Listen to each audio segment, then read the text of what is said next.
magaalada Baxdo ee gobolka Galgaduud waa magaalo taariikhi ah isla markaana dad fara badan oo Soomaali ay ku nool yihiin halkaasi waxaa jira dhaqamo iyo caadooyin caan ay ku tahay marka loo yimaado bulshooyinka halkaasi ku nool waxaana sidoo kale laga wariyay inay qayb ka qaadatay faafinta iyo horumarinta diinta Islaamka dadka halkaasi ku nool ayaa si weyn ugu soo dhaweyn jiray dad fara badan oo xir ah kuwaas oo kutubada kala duwan ee diinta halkaasi ka baran jiray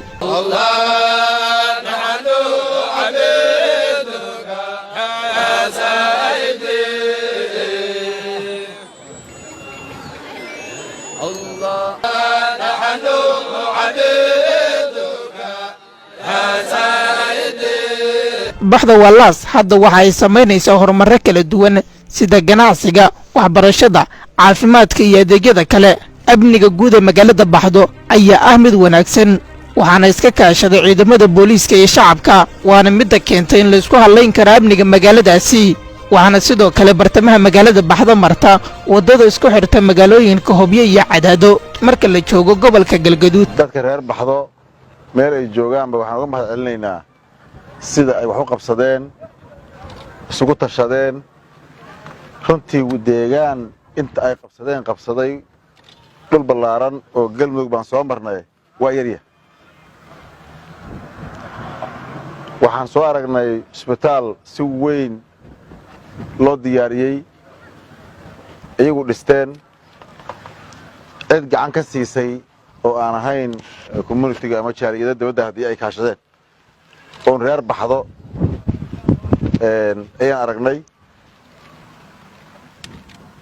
intii ka dhiman oo ama qalabayn ah ama dawladda Galmudug gacan geysan karto ayaan ka kaalmaynaynaa inta badan ayaa qabsaday sidoo kale saldhigaan ballaaran sida aad arkaysaan u dhisan dhammaystiran ciidanka booliisku ku howlgalayaan si buuxda waxaa dhistay reer Baxdo aan soo aragnay iskuulka hoose dhexe oo ayagu dhisteen oo aan cidina gacan ka siin reer Galmudug ama sida saxda ah loo baahan yahay waxay tahay in wax la qabsado inta dhimana loogu daro waxa ay hanatay dad leh aqoon diin iyo maadi waxayna ka mid noqotay magaalooyinka ka qayb qaatay soo dhaweynta madaxweynaha Galmudug Axmed Cabdi Kaariyo Qorqor ee uu safarka nabadda ku mariyay deegaanada Galmudug maamulka degmada Baxdo bulshada reer Baxdo qaybaheeda kala duwan culumadiinka salaadiinta gabdhaha dhalinyarada ardada dhammaan qaybaha bulshada halkaan soo xaadirtay reer degmada Baxdo waa idin salaamay dhammaantiin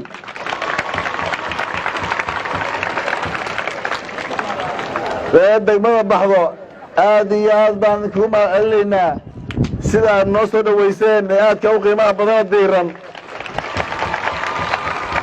Liban Cabdi Ciise TV-ga Shabeelle magaalada Cadaado.